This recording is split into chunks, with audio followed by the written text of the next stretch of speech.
हम्म। शुरू करें। Jai Hind everyone, welcome back to the YouTube channel of Race IAS. आप सभी का एक बार फिर बहुत बहुत स्वागत कर रही हूँ रेस आईएएस के यूट्यूब चैनल पे। आज एक और मुद्दा आपके सामने लेकर के आ गए हैं। जी हाँ, एक बार फिर we will be talking about India and Bangladesh. जैसा कि मैंने इससे पहले वाली वीडियो में भी इंडिया और बांग्लादेश के कुछ खराब होते हुए रिलेशंस के बारे में आपको बताया था कि किस तरीके से बांग्लादेश के जो चीफ एडवाइजर है यूनुस जी, मोहम्मद यूनुस, वो जाते हैं चाइना में। उन्होंने कुछ रिमार्क्स दिए भारत के बारे में, चाइना को बे ऑफ बंगाल में अलाउ किया, तीस्ता रिवर प्रोजेक्ट भी चाइना के साथ शेयर किया, अपने साथ साथ अपनी कंट्री में इंडस्ट्रियल बेस बनाने दे रहे हैं। तो चाइना एक जगह जहां म्यांमार के साथ कोऑपरेट करके इकोनॉमिक कॉरिडोर बना चुका है, बंगाल की खाड़ी में आ चुका है, वहीं एक बार फिर बांग्लादेश को भी यूज करके अगर आ जाता है तो भारत के लिए भाई बहुत बड़ी चिंताजनक वाली बात है। तो इसीलिए डिस्कस कर रहे हैं और पूरी कहानी में एक यू टर्न हो गया है दोस्तों।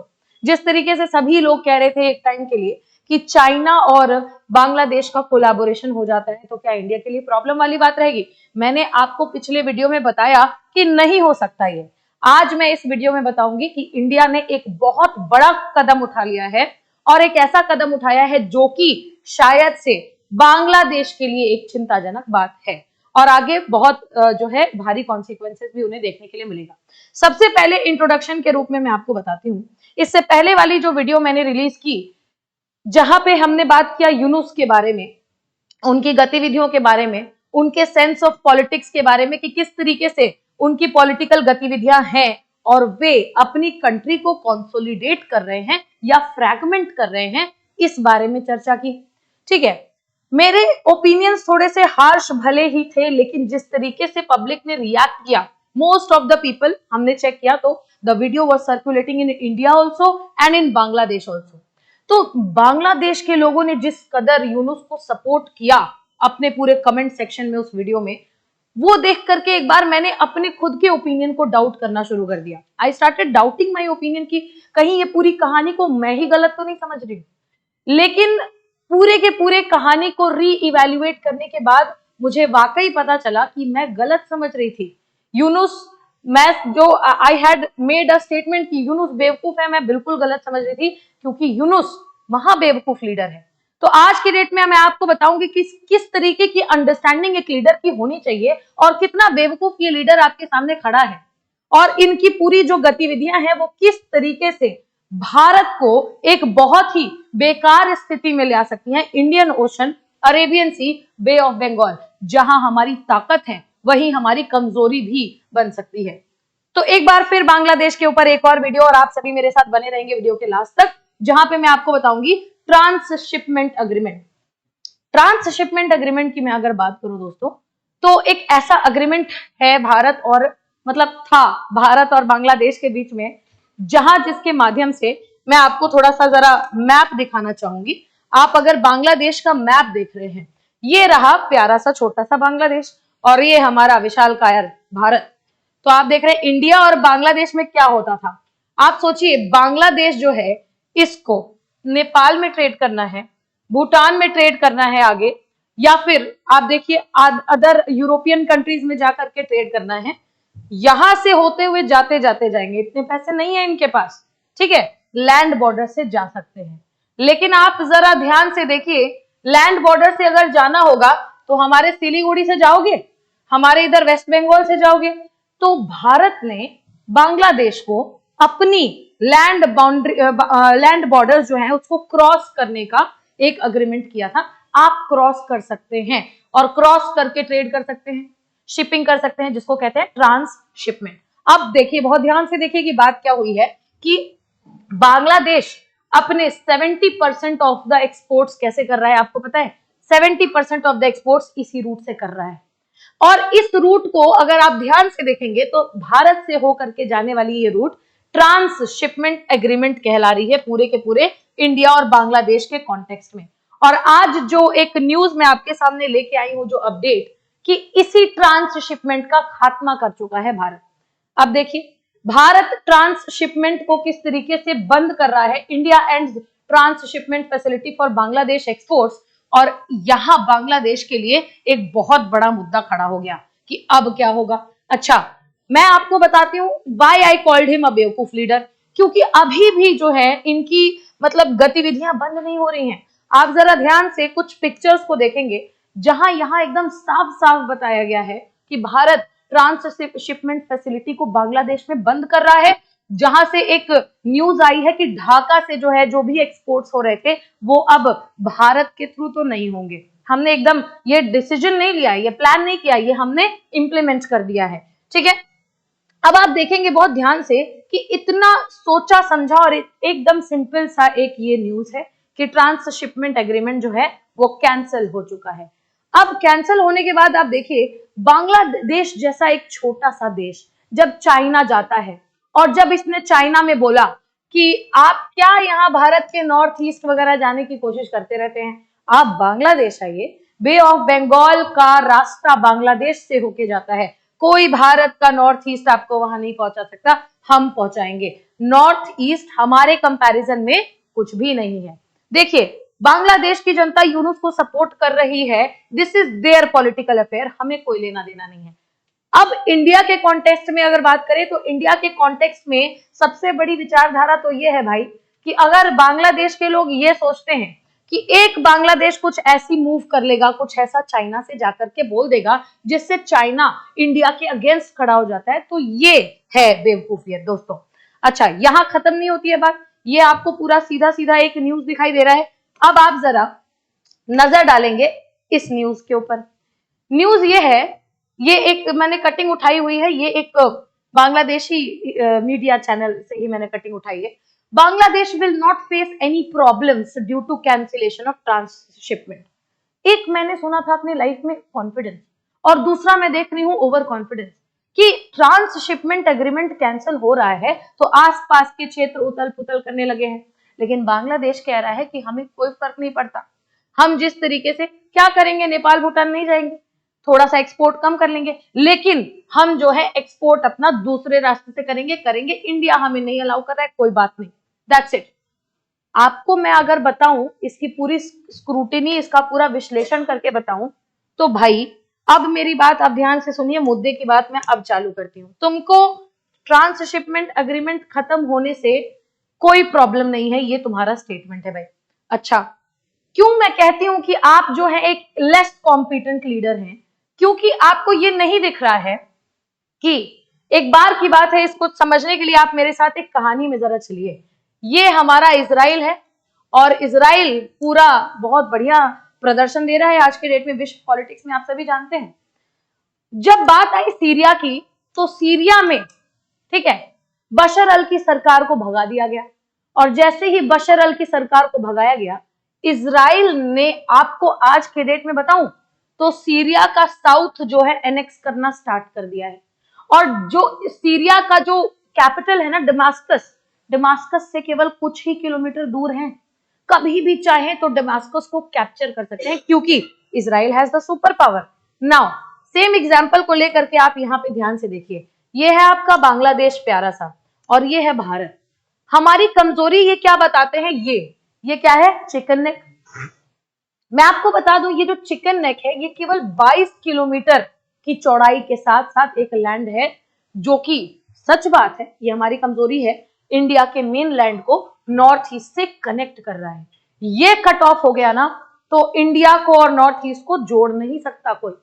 जहां आप ये सोचते हैं कि आप इसको कट ऑफ कर सकते हैं, वहां मैं ये नहीं सोचती हूँ, क्योंकि मैं ये सोचती हूँ कि ये बांग्लादेश का जो सर आपको नजर आ रहा है ना, ये बांग्लादेश में एक जगह है जिसका यहाँ पे डिवीजन है, इनका रंगपुर नाम है इसका। मैं ये समझती हूँ कि इजराइल से कुछ भी है तो थोड़ा सा एक कदम आगे ही आज के डेट में भारत, और इंडियन सब कॉन्टिनेंट में भारत की किस तरीके की प्रदर्शन है आप सभी जानते हैं। और हम अपनी मिलिट्री के बारे में बात ना ही करें तो ज्यादा बेहतर है, क्योंकि आप जिस बांग्लादेश की बात कर रहे हैं उस बांग्लादेश का जन्म हुआ भारत के बेसिकली एक सपोर्ट पे, जिसको एक सपोर्ट कहते हैं कि आपके यहाँ में मिलिट्री की शुरुआत हुई। पहले तो आपके पास पाकिस्तानी मिलिट्री थी, देन यू स्टार्टेड मुक्ति बाहिनी, मुक्ति बाहिनी को ट्रेनिंग करने की बात आई, इंडियन आर्मी ने दिया, आपको लिबरेट कराने की बात आई, इंडियन आर्मी गई। सब कुछ करके आपको इंडियन आर्मी ने दिया, तो अब आई होप कि आप इस पे कोई सवाल नहीं उठा सकते हो कि इंडियन आर्मी की या फिर इंडियन मिलिट्री की एफिशिएंसी क्या है। Coming back to the point, ये जो हमारा चिकन नेक है, अगर हम ये रंगपुर वाला एरिया इस चिकन नेक में मिला दे तो हमारा चिकन नेक का प्रॉब्लम ही सॉल्व हो जाएगा। ये जो 22 किलोमीटर है ये स्ट्रेच हो जाएगा। और ऐसा तो है नहीं कि भारत ये कर नहीं सकता, रंगपुर को काट नहीं सकता, बिल्कुल कर सकता है। जब भारत तुमको पाकिस्तान से अलग करा करके एक पूरा बांग्लादेश बना सकता है, तो रंगपुर तो फिर भी बहुत दूर की बात है। आप समझ जाइए ये बात कि मेघालय है ना, कुछ नहीं करना है, बस मेघालय को इस तरीके से एक्सटेंड कर देना है और कुछ नहीं। इसका नाम रख दीजिए आप ग्रेटर मेघालय, बस काम खत्म। दूसरी बात आप देखिए बहुत ध्यान से, तुम कहते हो bay of Bengal, bay of Bengal, सही बात है। नॉर्थ ईस्ट में आप कहीं से बे ऑफ बंगाल में नहीं जा सकते बिना बांग्लादेश या म्यांमार के एक्सेस के। हमारे पास यहाँ त्रिपुरा यहाँ तक है।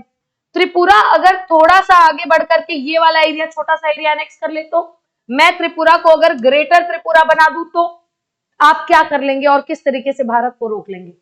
यहाँ पे हम न केवल बे ऑफ बंगाल का एक्सेस आपसे ले सकते हैं, बल्कि हम बहुत आराम से अपनी चिकन नेक की प्रॉब्लम और सब कुछ सॉल्व भी कर सकते हैं। तो जहां ट्रांस बॉर्डर अग्रीमेंट कैंसिल हो रहा है, आप उसको अपने लिए एक आप अपॉर्चुनिटी के रूप में देख रहे हैं कि हमें दूसरे रास्ते एक्सप्लोर करने का मौका मिलेगा। आपको इसे एक अग्रेशन के जो है एक अग्रेशन के रूप में देखना पड़ेगा, क्योंकि India is generally not an aggressive country, but if you poke into the affairs of India, it definitely will enter into your affairs. दूसरी बात देख लीजिए, केवल हम ही नहीं है। अगर बात होती कि बांग्लादेश से केवल इंडिया को प्रॉब्लम है, ऐसा कुछ नहीं। We don't have any problem with Bangladesh at all.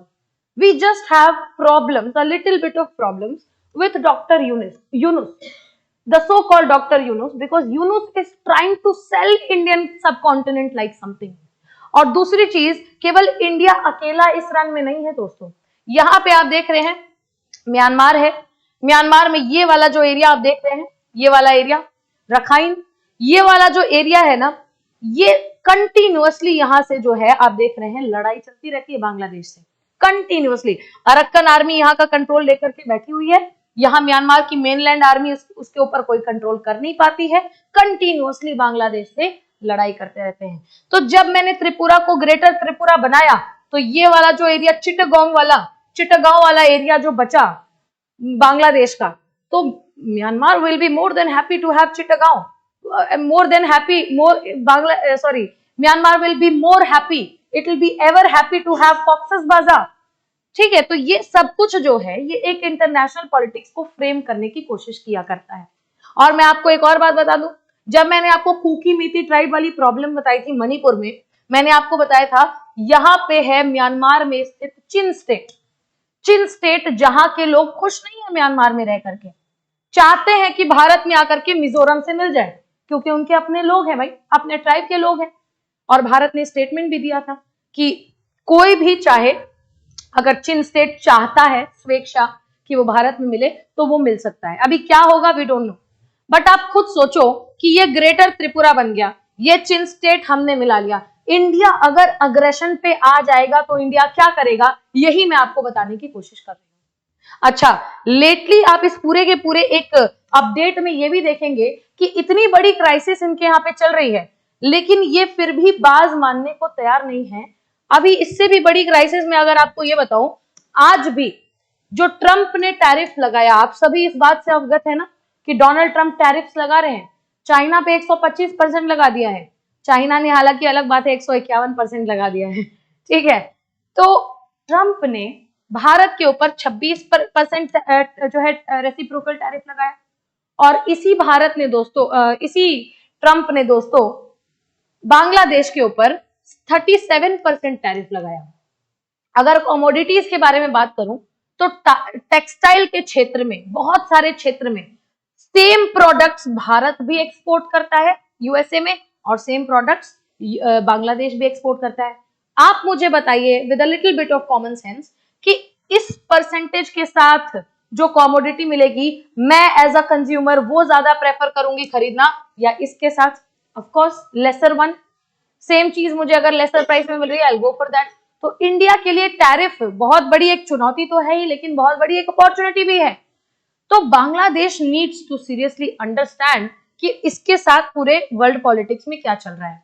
जहां ट्रंप टैरिफ लगा रहे थे तो इन्होंने कहा, अभी 90 डेज का जो है पॉज ले लिया है, उन्होंने कहा कि मेरी कंट्री में 75 से भी ज्यादा लीडर्स आए नेगोशिएटिंग टेबल पे, और मैं उनमें से कुछ देशों को कंसीडर भी कर रहा हूं मतलब हो सकता है मैं रेसिप्रोकल टैरिफ हटा दूं।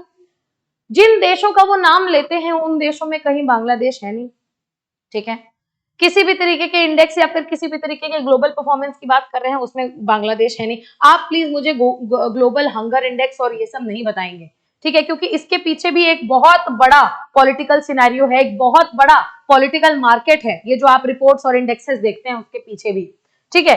That we will talk about later on, but please understand कि बांग्लादेश जो कि इंडिया के साथ में इतना बढ़िया रिलेशन मेंटेन करके रख रहा था, अब उसको लोग जो है जोड़ करके कहते हैं कि शेख हसीना की सरकार में, जो कि ऐसा बिल्कुल नहीं। अगेन मैं इस तरीके की ओपिनियंस को वापस से शट डाउन करूंगी, क्योंकि Sheikh Hasina was not important to India. क्या है? कुछ नहीं है। She was just a leader for her own country, और उन्हें अपनी कंट्री से मेजोरिटी मिल रही थी। बट शेख हसीना के अंडर में जिस तरीके से बांग्लादेश और इंडिया कोऑपरेट कर रहे थे, मैं आपको कहूंगी आप जाकर के विकिपीडिया पे पढ़िए कि जो एनालिसिस होता है ना, बांग्लादेश बैक इन 2022 बांग्लादेश को खिताब मिलता है one of the fastest growing economies. क्या लगता है आपको अगस्त 2024 के बाद इस इकोनॉमी का क्या हुआ होगा? और दूसरी चीज ये है कि इस तरीके से जो धीरे धीरे लीडर्स का ही नहीं पता है, मिलिट्री कभी आकर के बैठ जाती है, कभी यूनुस आकर के बैठ जाते हैं, कभी स्टूडेंट यूनियन प्रोटेस्ट करने लग जाता है। आप कौन से इकोनॉमी को जनरेट करने की बात कर रहे हैं, वो तो नहीं कर पाएंगे। सबसे बड़ी चीज आप ये कर देंगे कि वहां हमारा पाकिस्तान एक अलग थ्रेट बना हुआ है नॉर्थ वेस्ट पे। वो थ्रेट इसलिए बना हुआ है क्योंकि टेररिज्म है, बस और कुछ नहीं। हम पाकिस्तान से कोई प्रॉब्लम नहीं है, ठीक है। और यहाँ पे बांग्लादेश की तरफ जब आप आ जाते हो तो आपने चाइना को बोला कि प्लीज आइए, हमारे घर में आपका स्वागत है, we welcome you in our country, and hence आपने चाइना को अपने यहाँ पे इनवाइट कर लिया और आपने कहा कि हमारे यहाँ भाई कॉरिडोर बनाओ। आपको पता भी है चाइना क्या करता है, कॉरिडोर बना, ये यही सेम चीज मैंने लास्ट वीडियो में बात की थी कि कॉरिडोर बनाने के बाद फिर करेगा आपको ओवर पावर, और फिर करेगा बे ऑफ बंगाल में आपके माध्यम से, आपके कॉरिडोर के माध्यम से एक पोर्ट जरूर बनाएगा और उस पोर्ट में बैठा देगा अपनी नेवल सेना। तो ये आपके लिए एक्सेप्टेबल हो सकता है, भारत के लिए बिल्कुल भी नहीं। India is not at all into a favour of this whole scenario that is ongoing. और आपको मैं बताऊं, इंडिया ने ट्रांसशिपमेंट एग्रीमेंट को हटाया है तो उसके पीछे रीजन क्या दिया है? रीजन दिया है कि बहुत कंजेशन हो रहा था, हमारे यहाँ ट्रैफिक बहुत लग रहा था, इनका सामान जा रहा है आ रहा है, तो हमारे रिसोर्सेस खत्म हो रहे थे, हमारा इंफ्रास्ट्रक्चर यूज हो रहा था। तो इंडिया और बांग्लादेश के टाइज ऑलमोस्ट जो है टूटे टूटे बिखरे बिखरे जो आपको दिख रहे हैं, पूरी मीडियाज जानती हैं, ये मीडियाज और न्यूज़पेपर्स की कटिंग्स हैं। कंजेशन और China, because you went to China, right? You went to China and you made a remark like this कि चिकन नेक, क्या बोला था? India's landlocked north east puts chicken neck in focus. आप chicken neck को focus में ले आ रहे हो। क्या मैंने आपको चिकन नेक, इंडिया अगर वाकई में चिकन नेक को प्रोटेक्ट करने आ गया तो आपको भारत में मेघालय नहीं ग्रेटर मेघालय दिखेगा, आपको भारत में त्रिपुरा नहीं ग्रेटर त्रिपुरा दिखेगा, और वो आपको एक्सेप्टेबल होगा नहीं। So the choice lies with in you, क्योंकि किसी भी कंट्री का लीडर है ना, ऐसा नहीं है कि वो अपनी कंट्री को बहुत ही ज्यादा मतलब डाउनग्रेड करने की कोशिश कर रहा है। लेकिन देखिए, चाणक्य, मैंने हमेशा बोला है इंटरनेशनल रिलेशंस में हम लोग मोस्टली चाणक्य नीति को फॉलो करते हैं, no permanent friends no permanent enemies, and he had said it once कि आप अकेले नहीं है, आपको अपने आप को देख के पॉलिसीज को फ्रेम नहीं करना है, आपको अपने नेबर्स को भी ध्यान में रख करके पॉलिसी फ्रेम करनी है, क्योंकि विकट की परिस्थिति में केवल ये लोग हैं जो आपके सबसे पहले काम आ सकते हैं। आएगा उसके बाद से फिर चाइना, आएंगे उसके बाद से बाकी के देश, और बाकी देश के साथ में आपके कैसे रिलेशन चाहिए हमने देखा। और जब अभी बिम्स्टेक समिट होता है, 6th बिम्स्टेक समिट होता है थाईलैंड में, तो आपको बता दें यूनुस मुलाकात करते हैं मोदी जी से, दोनों लोग मिलते हैं, दोनों लोगों ने कुछ मुद्दों पे चर्चा भी किया, जैसे माइनॉरिटीज इशू पे चर्चा। अच्छा, माइनॉरिटीज के बारे में भी मैं अगर आपको एक बात बता दूं तो आप देखिए इस रीजन में सबसे बड़ी प्रॉब्लम पता है क्या है, यहाँ पे अच्छा भारत में रोहिंग्या मुस्लिम भाग भाग करके आ रहे हैं, ये तो पता है ना आपको, रोहिंग्यास जो भाग भाग करके आ रहे हैं। आप देखिए कि ये जैसे ही मैं ग्रेटर त्रिपुरा बनाती हूँ यहाँ पे, और ये चिटागांव का एरिया जो है ये सब ये यहाँ पे कट गया बांग्लादेश से, तो क्या मैं उन रोहिंग्यास को यहाँ पे नहीं भेज सकती? बिल्कुल भेज सकती हूँ। तो भारत का तो रोहिंग्या इशू भी सॉल्व। हालांकि जो मैं जिस फ्रीक्वेंसी के साथ बातें कर रही हूँ ये इजी नहीं है, बट ये बिल्कुल प्रैक्टिकल है। India is capable of doing all of these things. तो यहाँ पे ये केवल आज की पूरी वीडियो दो मुद्दे पे सर्कुलेट कर रही है। एक मुद्दा ये है कि India ends the transshipment facility for Bangladesh, और दूसरा मुद्दा यह है कि अभी भी बांग्लादेश को लगता है दोस्तों कि उनका कुछ भी नहीं बिगड़ा है। क्या क्या बिगड़ा है ये पूरी चीज है, ये इस बारे में पूरी चर्चा जो है इस पूरे वीडियो में मैंने आपके साथ में की है। तो इसी के साथ आगे क्या अपडेट्स होंगे इनके, और हाल फिलहाल में ट्रम्प टैरिफ और वगैरह वगैरह जो भी है, मार्केट कैसे डाउन होगा ये तो बहुत जाहिर सी बात है, सभी कंट्रीज के मार्केट डाउन होंगे। लेकिन इस ग्लोबल सिनेरियो में ये जो इंडिया वर्सेस बांग्लादेश आपको थोड़ा थोड़ा दिख रहा है, हालांकि हो नहीं सकता, लेकिन फिर भी जो आइडियोलॉजिकली जो वॉर दिख रहा है, और अभी जो वॉर आपको कमेंट सेक्शन में दिखेगा, ये आपको साझा करेंगे कि किस तरीके से एक हैवी पॉलिटिकल थ्योरी की जरूरत है इंडियन सबकॉन्टिनेंट के ईस्ट में। Thank you so much for watching the video. Share as much as possible and stay connected with Race IAS. I'll keep you posted on such matters.